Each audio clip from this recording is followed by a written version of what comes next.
Hi guys, for this video guys, andito naman tayo sa Gate 4 sa may Roberto Oca Street, kung saan halos tuwing umaga na lang dito tayo upang i-remind yung mga tropa natin na bawal yung parada dito sa gilid, at may mga instruction na dapat sundin. Tinatawag sa amin itong area to upang linisin lagi at hindi tayo nagkulang guys sa pag-remind sa mga kasama or tropa natin na sana wag na pumarada dito sa area to at may nakasign dyan na no parking area. Kaya bago tayo magsimula or magtuwing ng kanilang mga motor, halos umabot sa isang oras yung paalala or paghanap ng mga driver kung saan sila. Kaya lang, problema hindi sila guys kumikilos at ito na, nag-umpisa na tayo sa paghila na kailangan motor dahil sa pagmatigas din nila, kasi andyan naman pala sila sa gilid pero hindi pala nila kinukuha yung kailang motor kahit na nakikiusap at tayo upang maiwasan yung magiging multa nila sa pagtuwing ng kailang motor guys. At presensya na, trabaho lang, walang personalan. At ito ay tawag ng trabaho nga.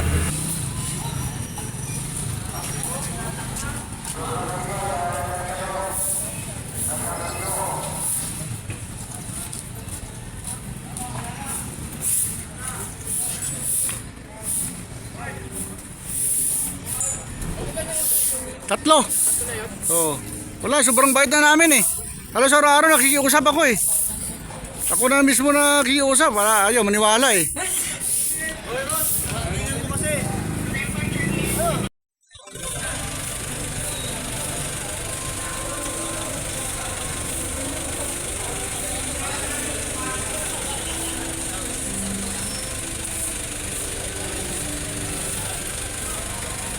Yan guys, at dito naman tayo sa may barangay 651 dito sa pedestrian kung saan daanan ng mga taga Bureau of Custom guys, kung saan ito mga natutulog dito kahit ng umaga na, dito pa rin natutulog at yung mga duya nakasabit pa.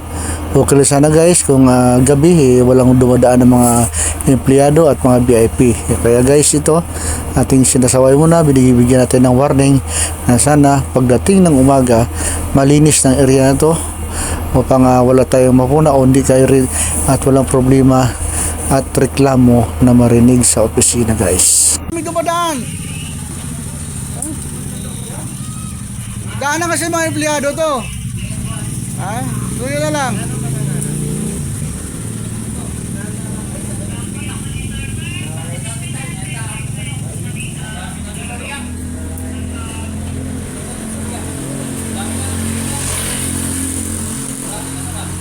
Kanino yan?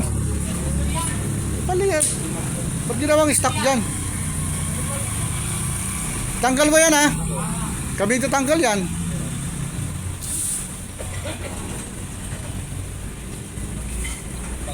Guys, nandito naman tayo sa may along railroad guys, kung saan nandito naman yung mga obstruction o mga illegal parking ng mga tropa nating empleyado ng PCG, kung saan guys halos araw-araw din tayo dito sumasaway at dahil itong area to daanan ito guys ng mga motorista at iba't ibang mga port user guys para itong kalsada na ito maging maluwag. Ito guys, yung mga motor dapat doon yan sa itaas ng gutter.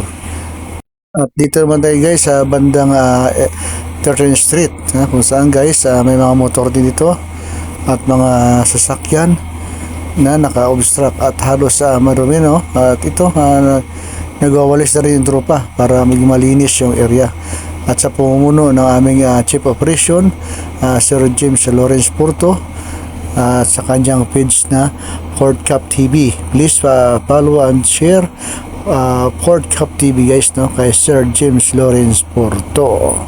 Kasama rin si PPO Tolentino at si PPO1 Sir Brion sa paglinis itong area to sa Gate 4, Gate 4 13th Street, kung saan dito makikita yung mga iba't ibang klaseng paninda, mga refrigerator, aircon at mga helmet dito guys sa area to ng 13th Street Port Area, Manila. Ayan guys, makikita nyo mga ref na yan, mga second hand na ref, mga aircon at mga electric na makina guys, no? Nandito lang yan sa Gate 4, kung saan guys mura na at makatipid ka pa.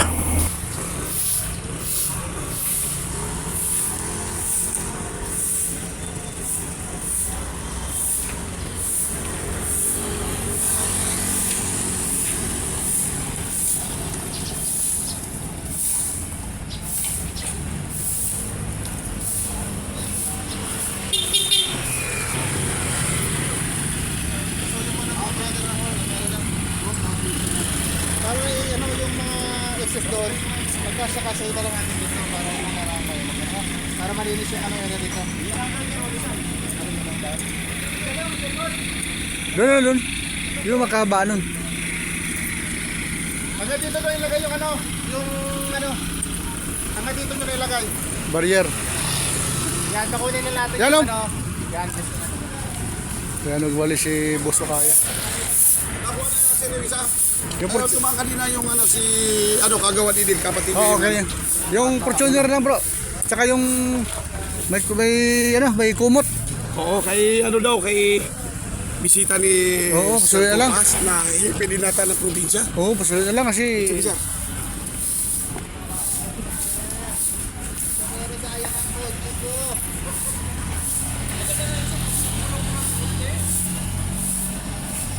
sira ang gluta mo.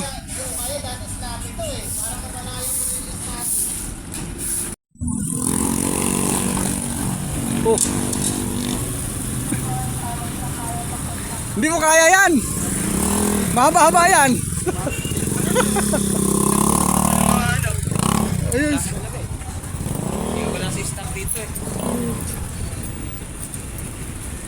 Hindi ko alam kung paano nyo pinapatayin yung mga iwar nyo eh. Kailangan lagi kayo pantayan. Tar!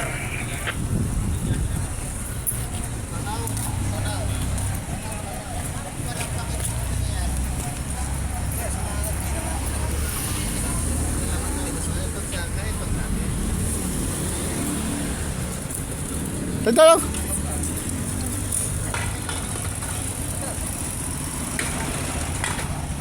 Tar, dito star muna, Tar. Tar.